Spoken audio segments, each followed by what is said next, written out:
Microsoft now officially owns Bethesda. Roblox breaks some crazy records. A new Teenage Mutant Ninja Turtles game being developed and published by .mu. All that and more on this edition of the Miikcast Station. Hi guys, DPX here reporting today on the Miikcast Station.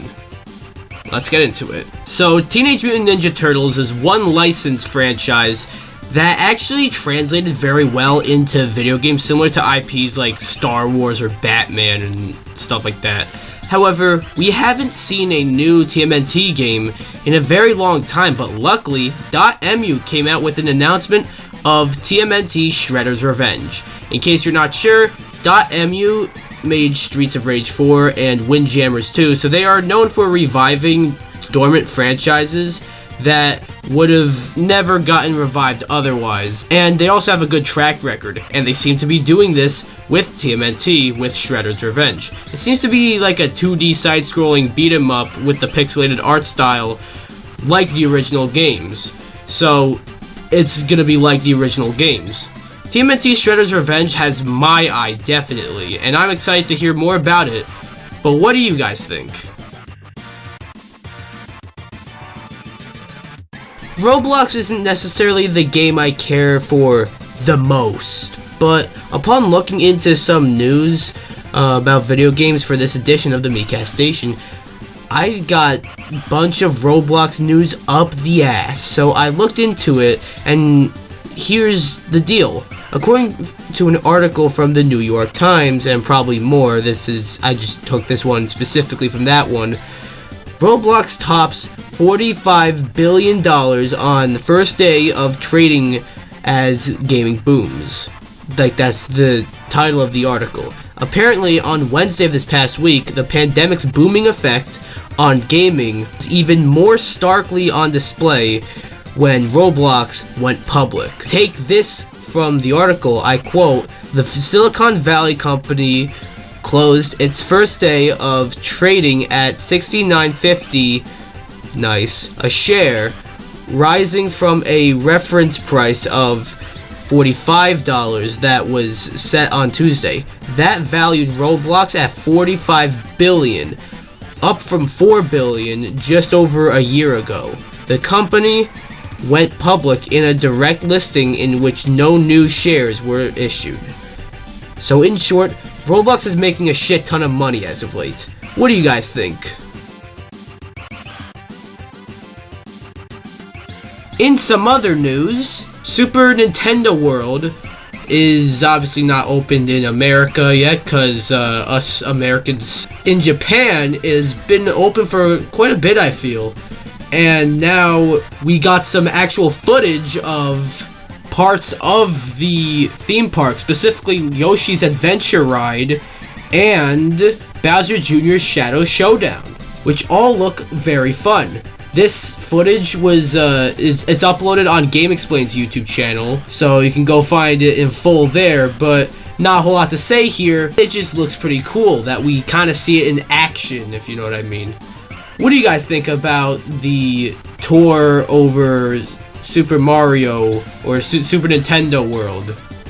My bad. Pretend I didn't mess up there. Let me know.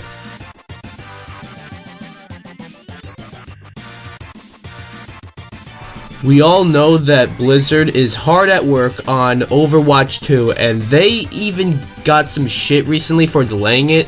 I've made my opinion on Blizzard quite clear recently, but delaying a game so it has more time to cook is not a scummy thing, so I completely understand that.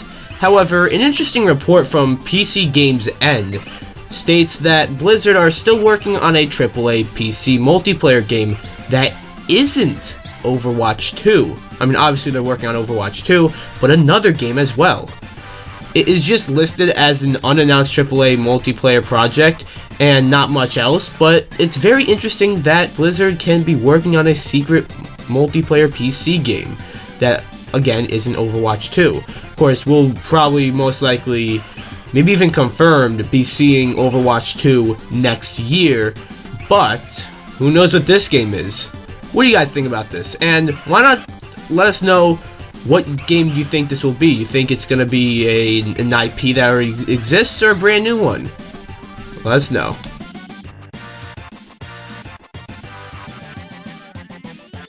The Nintendo Switch recently became 4 years old about like a week ago, and me and the other Miikcast members talked about it on our show, Chilling with the Miikcast, which is on this channel and streamed live on my Twitch every 2 weeks on either Thursday, Friday, or Saturday, and links in the description, so you know what to do. Sorry. Anyways, one thing we said was just how successful this Switch has been, and it has recently broken a new record since the episode. We didn't talk about this, alright? The Nintendo Switch has beaten the Nintendo DS's lifetime dollar sales. Now, why is that so big, you may ask? Well, the Nintendo DS was previously the #1 best-selling portable console of all time, and the Switch just surpassed its lifetime sales, and the Switch isn't even done yet. I hear rumors that we'll see a Switch successor within the next year or two, but honestly, with this kind of success, Nintendo should honestly keep the Switch going for the rest of the console generation. Like, as in the console generation with the PS5 and Xbox Series. I know it just started, but keep it going, man. What do you guys think, though? Dying Light is a very popular game, and it is getting a sequel called, Dying Light 2. It's a game I honestly keep forgetting about because I feel like it was supposed to come out years ago, and it was announced back at E3 2018, and it's not even really the talk of the town, and it just hasn't come out, but there is supposed to be some information on Dying Light 2 coming this week. Techland, the game's developer and publisher, says to tune in this Wednesday for a few words on Dying Light 2. Will we get a release date? Will we get more gameplay? Will we get at least like a release window? Is something changing? I wonder what a few words means, though. Bit interesting there. But what do you guys think? Not a whole lot to say here, but just want to know, what do you guys think? Monster Hunter Rise is coming out in a few weeks, actually, and as someone who isn't too big into Monster Hunter, I'm actually looking forward to Monster Hunter Rise, and will probably get that game when it comes out. However, it is easy to forget about the other Monster Hunter game that was actually announced alongside Rise, and that is Monster Hunter Stories 2 Wings of Ruin. I didn't know too much about this game, though, until earlier this week. We got a cool new trailer, and it said a lot about the story and showed a little bit of gameplay, and it looks like fun. There will also be co-op quests, which seem cool. The game is also dated for July 9th, 2021 worldwide. So, that's rather soon. We're getting 2 Monster Hunter games this year, officially. What do you guys think about Monster Hunter Stories 2 Wings of Ruin? Square Enix is a very good gaming publisher. Yeah, obviously not the perfect one, but they have a decent track record. Not a perfect one, it's a bit spotty at places, but good. Well, Square Enix have quite a bit to be revealed this coming week. An article from the WCCF Tech, I don't know how else to say that, states that we'll be seeing games like Life is Strange 2, more on Avengers, Tomb Raider, Outriders, and more. I also wouldn't say it is out of the question to see more info on Final Fantasy 16 next week, as there are even rumors of that game coming out this year, though I'm not too sure about that. That just seems like a game that if it were to come out this year, we would know by now.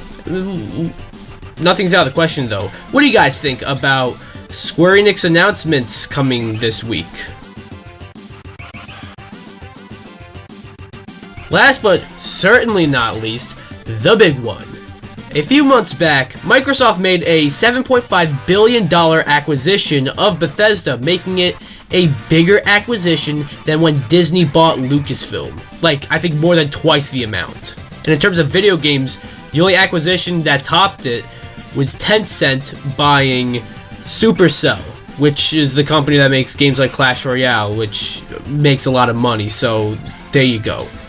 Well, it's official. Microsoft now officially owns Bethesda. Sure, they bought them a while ago, but now the deal is done completely, and they now officially own Bethesda. Games like Elder Scrolls, Fallout, Doom, Wolfenstein, Dishonored, yada yada yada, are all now officially Xbox IPs, and further new games of those franchises will be Xbox exclusives. It is still worth noting that games like Deathloop and Ghostwire Tokyo, upcoming Bethesda games, are still coming to PS5 as timed console exclusives, but that was because of deals, and Microsoft is respecting those. They will eventually come to Xbox, though, and probably sequels to those games, if they ever get them, will also be exclusive to Xbox. And yeah, we will be seeing Bethesda games as Xbox exclusives. Elder Scrolls 6, Starfield, the newly announced Indiana Jones game, the long-rumored Fallout 5, they are pretty much all going to be Xbox exclusives, and I personally think this is what the Xbox needed.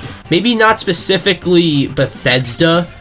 I mean, this is big. This is more than what they needed.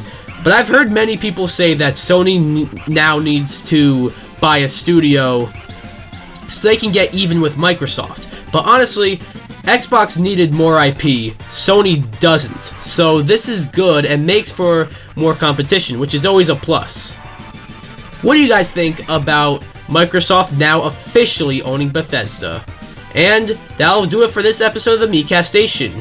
What did you guys think of all the little news shared here? This is DPX of the Miikcast signing off. Have a good one. We'll be back in 2 weeks.